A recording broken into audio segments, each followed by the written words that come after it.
Ahad kita nak keluar pergi singgah kubur ibu. Minggu lepas kan dah pergi. Tapi kita nak pergi nak bersihkan pula. Ni kucing kita ni macam biasalah. Lepas tu kita pergi RSP ada kucing orang langgar. Ni kita singgah kubur jiran sebelah kita. Lepas tu kita jumpa bunga butang. Lepas tu bunga lili. Tengok tu bunga lili cantik kan. Kita rasa nak tanam kat kubur ibu pula lah. Lepas tu ni kubur kawan kakak kita.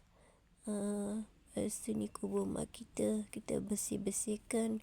Minggu lepas memang dah pergi. Tapi tak sempat bersih. Ni kita sempat nak bersih. Kita sempat lah ada masa dah bersih. Kita dah bersih-bersihkan.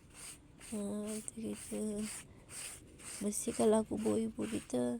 Cabut-cabut rumput semua. Lepas tu tadi kita dah ambil bunga butang tu. Yang luar pada kubur tu.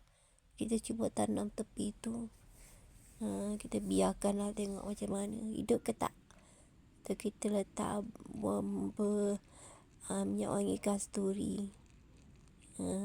Bagi wangi lah sikit. Kita baca doa semua. Ini tengok orang letak bunga lili. Letak dalam air.